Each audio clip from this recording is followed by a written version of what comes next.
손석희의 앵커 브리핑. LA 운동화는 집으로 가는 중입니다. 앵커 브리핑은 내가 앵커이게 한 코너다. 30년 이상을 앵커석에 앉았지만 앵커 브리핑을 위해 뉴스 스튜디오의 비디오 월 앞에 서는 순간부터 나는 진정한 앵커가 될 수 있었다. 이 세상 어느 앵커가 자신의 생각을 자신의 언어로 그렇게 말할 수 있겠는가? 그것은 제작진과의 교감, 시청자와의 공감 속에서만 가능한 일이었다. 이후 다른 방송에서도 비슷한 코너를 만들어냈다지만 앵커 브리핑이 갖는 의미는 한국 방송사에서 각별하다고 생각한다. 950번의 앵커 브리핑을 하는 동안 한 번도 허투루 임한 적이 없었다. 썼던 원고를 모두 방송했다면 아마 그보다 100번쯤은 더 할 수도 있었을 것이다. 그러나 양이 차지 않으면 미련 없이 버렸다. 매일매일이 전투였다. 3분여의 원고를 만들기 위해 작가 김현정과 나는 수없이 부딪히고 풀고를 거듭했다. 뉴스라는 사회학에 때로는 문학과 미술, 역사, 자연과학 등을 접목하고 그 모든 것이 어색하지 않게 어우러지는 방법을 찾는데 공을 들였다. 초기의 키워드 중심 글쓰기에서 벗어나 시간이 지날수록 숨이 상관식의 기법을 정착시키기도 했다. 앵커 브리핑만의 독특한 문체는 그렇게 해서 완성될 수 있었다. 그러고 나면 프로듀서 김홍준과 이정희, 신아림 등의 그래픽 디자이너들이 영상으로 엮어내기를 1000번 가까이 해낸 것이다. 내가 30여 년 동안 뉴스만 다뤄온 기자였다면 아마도 앵커 브리핑을 해낼 수 없었으리라고 생각한다. 나는 뉴스 앵커이기도 했지만 그 세월 동안 교양 프로그램의 진행자, 음악 프로그램의 DJ이기도 했으며 토론 프로그램의 사회자이자 시사 프로그램의 인터뷰어이기도 했다. 앵커 브리핑에 논리 못지않게 담아내려 했던 감성은 그런 경험들 덕분에 가능했으리라고 믿는다. 그날의 주제에 맞춰 둘숨, 날숨 하나까지 계산에 넣을 수 있었던 것도 그 모든 경험들 덕분이었다. 세월호 참사 이후 수백일 동안 보도를 이어나갈 때 JTBC가 최순실의 태블릿 PC를 찾아내 보도한 이후 촛불 집회 전국에서 미투의 고백이 뉴스룸에서 계속되던 나쁜 시기에 앵커 브리핑은 칼날 위에 선 것 같은 시간들을 견뎌내고 담아냈다.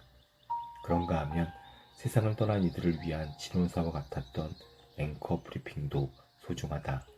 어느 때인가는 하루 종일 매달려도 몇 줄의 글을 완성하기가 힘들었고 어느 때인가는 새벽 1시 넘어 불현듯 생각이 떠올라 불과 20여 분 만에 가장 긴 앵커 브리핑을 완성하기도 했다.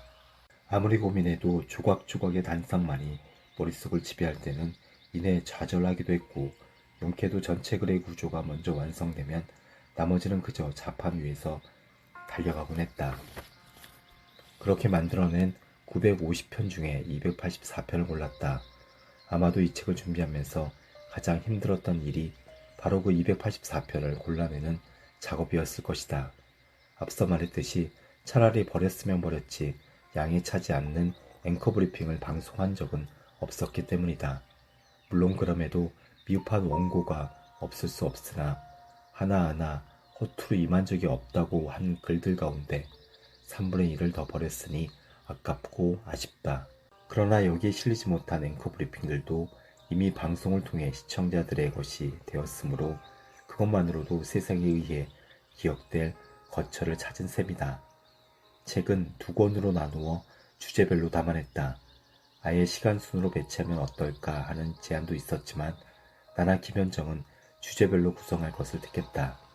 그렇게 함으로써 앵커 브리핑 이전이나 이후의 시간 동안에 우리 사회가 맞닥뜨려야 했던 혹은 앞으로도 여전히 겪어내야 할 문제들이 무엇이며 그에 대한 문제의식들을 어떻게 벼려내야 할 것인가를 알 수 있다고 생각했다. 또한 그것이야말로 앵커 브리핑이 방송을 멈춘 지 한참이나 지난 지금 시점에서도 책으로 엮을 이유가 된다고 믿는다. 각 주제로 들어가는 첫머리에는 약간의 소견을 앞세웠고 각각의 앵커 브리핑에는 필요할 경우 당시의 맥락 등을 적어 넣었다. 다만 원문의 소중함이 더 커서 덧붙이는 내용은 최소화했으면 좋겠다는 출판사의 의견을 존중하기로 했다. 역사 비평사와는 풀종다리의 노래를 낸 이후 29년 만의 작업이다. 이 책을 제안해준 정승우 대표와 조수정 편집자는 나보다 역피와의 역사가 짧은 셈이다.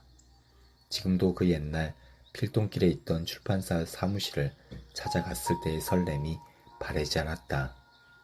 작가 김현정에게 감사한다. 1000번 가까운 글을 만들어내는 과정에서 함께 작업했고 나에게는 정말 많은 영감을 주었다. 그럼에도 때로는 잔소리를 늘어놓은 것에 대해선 책의 출간과 함께 용서를 구한다. 물론 이 책의 구석구석에도 그의 손길이 닿아 있다. 다른 스태프들에게도 깊이 감사한다.